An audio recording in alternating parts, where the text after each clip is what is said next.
भागलपुर की गलियों में जहां हर घर से रेशम के धागों की आवाज आती है, वहां रहते थे गुलाब चंद। गुलाब चंद का घर भी उन्हीं गलियों में था जहां हर सुबह रेशम के धागों की खनक सुनाई देती थी। उनके घर के बाहर हमेशा रेशम के धागों का ढेर लगा रहता था, जो उनकी मेहनत और कला का प्रतीक था। गुलाब चंद का जीवन रेशम के धागों से बंधा हुआ था और उनकी कला ने उन्हें पूरे गांव में मशहूर कर दिया था। गुलाब चंद कोई साधारण बुनकर नहीं थे। उनके काम में एक अलग ही निखार था जो उन्हें बाकी बुनकरों से अलग बनाता था। उनके करघे पर काम करते हुए उनके हाथों की गति और धागों की बुनाई में एक अनोखी लय थी। हर धागा, हर बुनाई उनके दिल की गहराइयों से निकलती थी। उनके हाथों में जादू था। जब वो रेशम के धागों को छूते थे तो ऐसा लगता था जैसे धागे खुद ब खुद उनकी उंगलियों के इशारों पर नाच रहे हों। उनके हाथों की हर हरकत में एक कहानी छुपी होती थी जो धागों के माध्यम से बाहर आती थी। रेशम के धागों को बुनकर वो सपने सजाते थे। हर धागा, हर रंग एक नए सपने की शुरुआत होती थी। गुलाब चंद के लिए बुनाई सिर्फ एक काम नहीं था, बल्कि एक कला थी जिसमें वो अपने सपनों को बुनते थे। उनकी बनाई हुई साड़ियां सिर्फ कपड़े नहीं थीं, बल्कि सपनों का एक ताना बाना थी। हर डिजाइन में उनकी मेहनत और लगन झलकती थी। उनके द्वारा बनाई गई हर साड़ी में उनकी आत्मा का एक हिस्सा होता था। वो हर साड़ी को इस तरह बुनते थे जैसे वो उनके जीवन का सबसे महत्वपूर्ण काम हो। उनकी मेहनत और लगन ने उन्हें एक महान बुनकर बना दिया था। बुनकरी ही उनका जीवन थी। दिन रात, सुबह शाम, हर वक्त वो अपने करघे के साथ रहते थे। उनके लिए करघा सिर्फ एक उपकरण नहीं था, बल्कि उनका साथी था जो उनके हर सपने को साकार करता था। उनके जीवन का हर पल बुनाई के साथ जुड़ा हुआ था। गुलाब चंद की एक प्यारी बेटी थी, रजनी।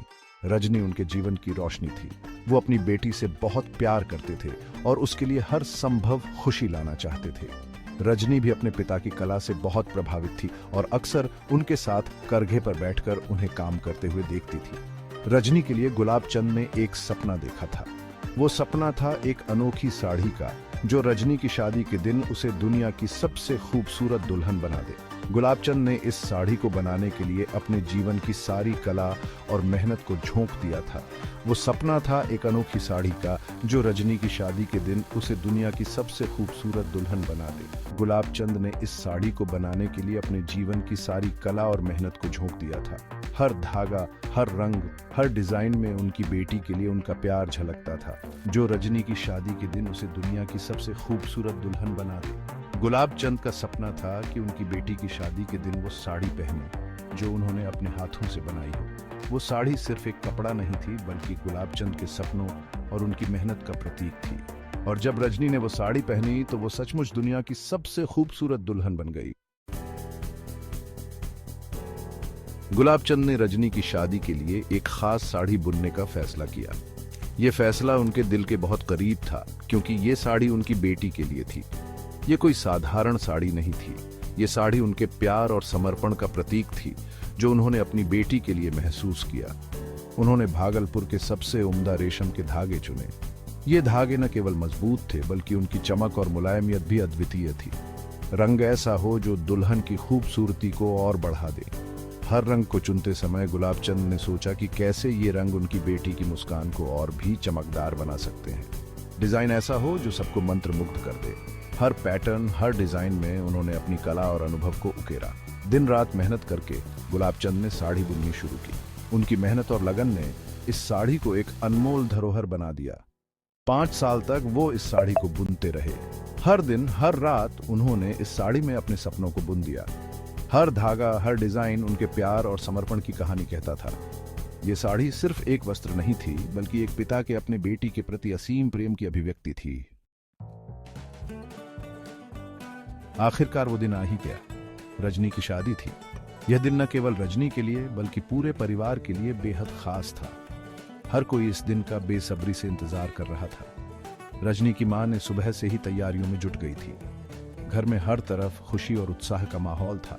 गुलाब चंद ने अपनी बेटी को वो अनोखी साड़ी पहनाई। ये साड़ी उनके परिवार की धरोहर थी, जिसे पीढ़ियों से संभाल कर रखा गया था।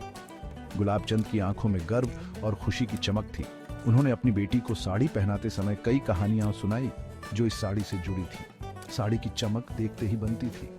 ये साड़ी न केवल सुंदर थी, बल्कि उसमें एक विशेष प्रकार की चमक थी जो हर किसी का ध्यान आकर्षित कर रही थी। रजनी ने जब इस साड़ी को पहना तो वह किसी राजकुमारी से कम नहीं लग रही थी। बारीक डिजाइन, सुंदर रंग और उसमें झिलमिलाते धागे, मानो सपना सच हो गया हो। इस साड़ी की हर कढ़ाई और हर धागा एक कहानी बयां कर रहा था। ये साड़ी रजनी के लिए एक सपने के सच होने जैसा था। हर कोई इस साड़ी की तारीफ कर रहा था। शादी में शहर के जाने माने फैशन डिजाइनर मिस्टर रॉय भी आए थे। मिस्टर रॉय को फैशन की दुनिया में एक विशेष स्थान प्राप्त है। उन्होंने कई बड़े बड़े फैशन शो में हिस्सा लिया है और उनके डिजाइन हमेशा से ही चर्चा में रहे हैं। साड़ी देखकर वो हैरान रह गए। उन्होंने कभी नहीं सोचा था कि एक पारंपरिक साड़ी इतनी खूबसूरत और आकर्षक हो सकती है। मिस्टर रॉय ने साड़ी की हर बारीकी को ध्यान से देखा और उसकी तारीफ की। ऐसी कलाकारी उन्होंने पहले कभी नहीं देखी थी। उन्होंने कहा कि यह साड़ी एक उत्कृष्ट कृति है और इसे बनाने वाले कारीगरों की तारीफ की। रजनी और उसके परिवार के लिए यह एक गर्व का क्षण था। यह दिन वाकई में एक यादगार दिन बन गया। मिस्टर रॉय गुलाब चंद से मिले बिना नहीं रह सके। उन्होंने कहा, आपके हाथों में जादू है। यह सिर्फ साड़ी नहीं, कला का एक नमूना है। गुलाब चंद ने नम्रता से कहा, यह तो बस एक पिता का प्यार है अपनी बेटी के लिए। मिस्टर रॉय ने गुलाब चंद से कहा, आपकी कला को दुनिया देखेगी। यह सुनकर गुलाब चंद को अपनी आंखों पर यकीन नहीं हुआ। मिस्टर रॉय ने अपना वादा निभाया। उन्होंने गुलाब चंद की कला को दुनिया के सामने लाने का बीड़ा उठाया। गुलाब चंद के डिजाइन अब बड़े बड़े फैशन शो का हिस्सा बनने लगे। मुंबई से लेकर पेरिस तक हर कोई उनकी कला की तारीफ कर रहा था। गुलाब चंद की कहानी ये बताती है कि कला की कोई सीमा नहीं होती। एक छोटे से शहर से निकलकर उनकी कला ने पूरी दुनिया में अपनी चमक बिखेरी। उनकी मेहनत, लगन और सपने देखने की हिम्मत ने उन्हें कामयाबी की बुलंदियों तक पहुंचाया। गुलाब चंद की कहानी आज भी लाखों लोगों को प्रेरित करती है। वो बताते हैं कि अगर दिल में कुछ कर गुजरने का जज्बा हो तो कोई भी सपना साकार हो सकता है। बस जरूरत है खुद पर विश्वास और कड़ी मेहनत करने की। गुलाब चंद की कहानी एक नई शुरुआत की कहानी है। ये कहानी है सपनों को पंख देने की। ये कहानी है भागलपुर की कला को दुनिया तक पहुंचाने की। और सबसे बढ़कर ये कहानी है एक पिता के प्यार की, जिसने न सिर्फ अपनी बेटी को बल्कि खुद को भी एक नई पहचान दी। Flattered, by the way. Thank you very much. Just feel the stress melting away. Hey, it's McKay.